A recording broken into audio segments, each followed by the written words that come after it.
All right, well, the headline number comes in as expected, hot, at up 1.2%, up 1.2%. That means that's the highest month-over-month inflation rate since 2005. All right, guys, so we got to talk about inflation today, okay? As U.S. inflation hit a 4-decade high in March. Now, I'm not going to lie to you guys. It's been a long time, I feel like, since I talked about a serious political / economic topic, okay? Sometimes, you know, when news is scarce, you gotta just talk about the things that are hot, you know, that people talk about. But I am excited to talk about things that are actual, like, real news here, because inflation really is a serious problem that the feds and Janet Yellen and the Biden administration and Jerome Powell told us would be transitory. Okay, transitory.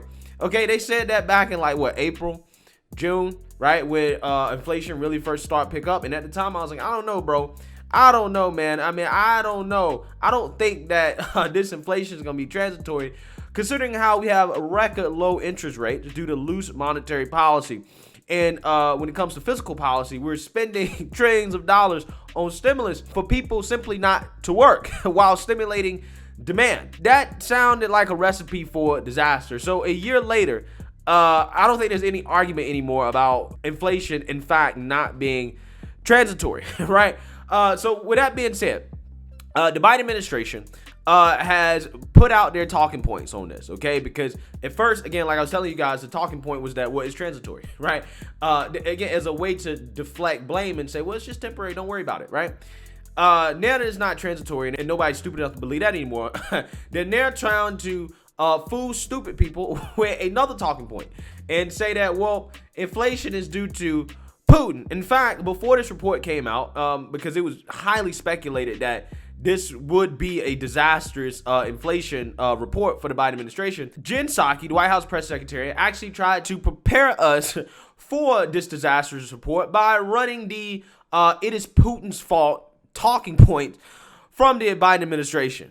Take a look. So because of the actions we've taken to address the Putin price hike, we are in a better place than we were last month. But we expect March CPI headline inflation to be extraordinarily elevated due to Putin's price hike. And we expect a large difference between core and headline inflation, reflecting the global disruptions in energy and food markets. So core inflation doesn't include energy and food prices.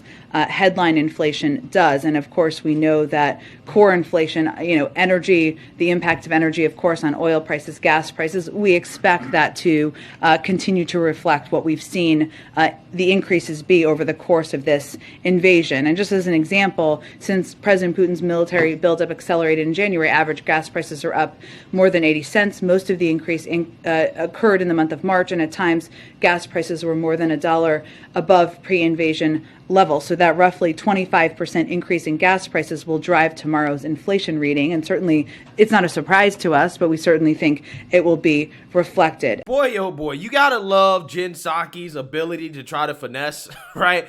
To try to fool the American people into buying into these silly talking points that inflation is basically Putin's fault, okay? Because there's a whole lot of nuance there that I could break down. But first, I just want to show you guys the mainstream media's reaction to the disastrous inflation report. As expected, a big number, 8.5%, the inflation rate over the past year. That is a big number. It is as expected, and it is the hottest inflation since 1982. That's sort of a broken record there, and you know what it all is. It is gas, it is shelter, it is food. These are three things that people really can't do without, right? So this is why you have so many people souring on the U.S. economy, consumers rather, because they're feeling this inflation all the time. Month-on-month increase. I like to look at this number because it tells you incrementally where you're going. That was up 1.2%. Really rare to see a big pop just in 1 month like this.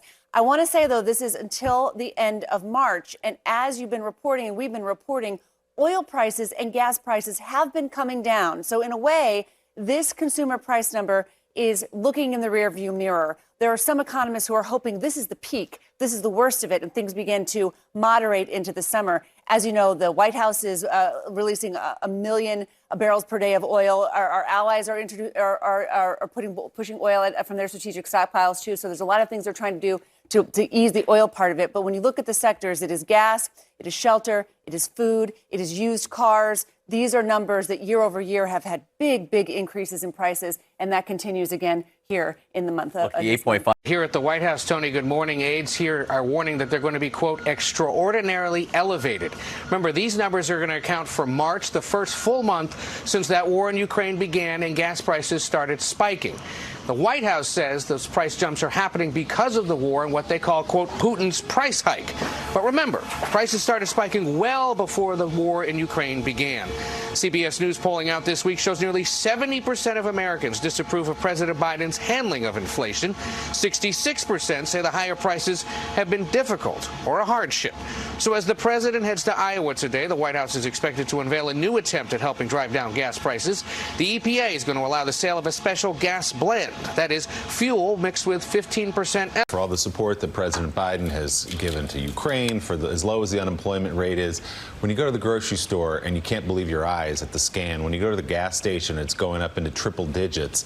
That's what matters to people. 100%. And this is crippling politically. Look at what's happening in France, right? Inflation is even worse there. And so you've got the same people saying, we stand with Ukraine. You know, we understand that gas prices are higher. Those same people are saying, oh, but I don't like it and I'm voting against you. And the Biden administration is going to have to wrestle with this. The Fed is meeting in May. They're likely going to raise rates again. But even though that could be a part-term solution, people don't like how that feels either. Yeah.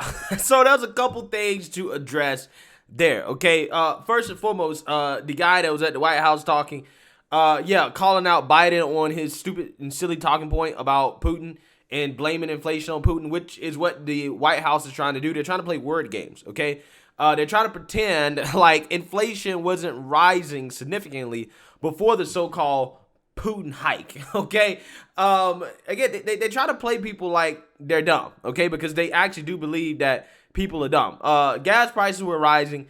Inflation was rising all before what happened in Ukraine. It's very simple. And it's so hilarious to watch them try to finesse their words to try to make it seem like, well, it's all caused by Putin, right? I mean, it's even got so bad that you have Biden White House officials, okay, basically coming out saying that anybody, including Republicans, that blame Biden for inflation are in full lockstep with Putin. You're in full lockstep with Putin, okay? You're pushing Russian talking points. You're pushing Russian propaganda to blame Biden for America's inflation problem, which is worse than Europe's, okay? And again, what's happening before the invasion of Ukraine. But hey, we shouldn't be surprised because Democrats have historically always blamed Putin and Russia on anything that's not going their way. Like, for example, in 2016, when they all got pissed off and triggered by Trump winning the election in 2016, they blamed Putin, right? That's what they did.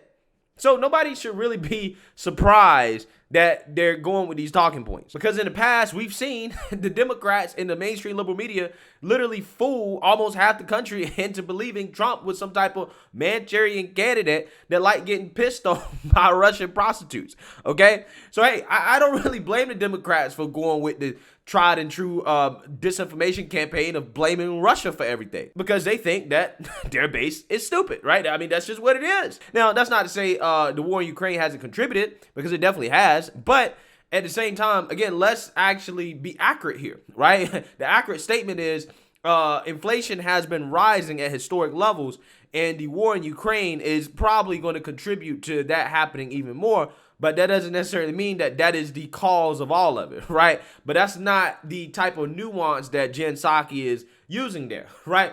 And my second point here is in response to that clip from MSNBC, which talks about how, you know, the average everyday American is feeling this stuff. Because one of the funny things about the Consumer Price Index, which is the measure that we use to gauge inflation, is that they have this thing called core CPI, okay? And core CPI excludes energy and food, right? But what American people actually really pay for the most is energy and food. And when you look at energy and food, gas is up 48.8% since March 2021. Electricity 11.1%. Used cars 35.3%. Ground beef 13.8%. Bacon 18.2%. Eggs 11.2%. Coffee 11.2%. Okay, I mean, these numbers right here are disastrous, right? Americans are literally losing money under Joe Biden, right? You're literally losing money under Joe Biden, especially when it comes to the things that we buy and consume the most, right? Again, this is inexcusable. It really is. And for Biden to come out here and to low-key try to blame Putin for it is really sad. It really is. It is a slap in the face and an assault on the intelligence of the American people. It really is. Instead of just owning up to what most likely has contributed to this historic inflation that we've seen, which are a couple things in my opinion. I think loose monetary policy, the Fed's keeping interest rates too low for too long, in which they are slowly starting to increase interest rates now to try to take some money out of the economy, to try to cool down the economy, which is something I predicted last year that they would do in the spring. It was obvious, right, considering where inflation was headed and that it wasn't transitory. And then two, Biden's stimulus package last year, right? The so-called American Rescue Plan, okay? Pouring $1.9 trillion worth of stimulus checks, lavish unemployment benefits, and child tax credits into the economy when you were not incentivizing people to actually go back to work. An economy that was shut down, that was facing supply chain issues. Now you have so many people that have all this money that they want to spend with not enough goods and services being provided to meet that demand. And that is a classic recipe for inflation, right? That's a classic recipe for inflation. But the Democrats just had to have their stimulus package. They just had to have it, despite the fact the economists and all the financial institutions were predicting a record year of GDP growth for this country without stimulus, okay? They was already saying that the economy is going to be good. We're going to rebound from COVID. But again, Biden and the Democrats just had to do it, right? They had to do their stimulus package for political reasons, okay? And now they're facing the consequences of that, okay? I mean, that's what's happening right now. It is what it is. Again, we were all kind of happy to get these stimulus checks at the time, right? We're all happy about it. But hey, wise people at the time kind of predicted that, hey, you know what? These stimulus checks is going to come back to bite you in the butt. They do have a cost, right? Everything has a cost. There's nothing that is free, especially government money. It ain't free, right? It's not free. And we're paying for it right now because Biden decided to go overboard with the spending last year. And in my opinion, let this be a lesson learned in the future in regards to how we handle pandemics, in the sense that, one, we should not shut down the economy under any circumstances unless the virus is actually killing people at a 10 to 20% fatality rate or something like that, something actually like crazy, okay? And we should not spend trillions and trillions and trillions of dollars to give people while an economy is shut down and not incentivize them to actually go to work, okay? I think that is the lesson learned here. But hey, you know, according to the Democrats, all that is Putin's fault, right? All that's Putin's fault. All the trillions of dollars that we spent incentivizing people not to go to work, okay? That's all Putin's fault, according to the Biden administration. But hey, let me know what you guys think. Make sure you like, comment, and subscribe. Most importantly, share a Black conservative perspective. Peace.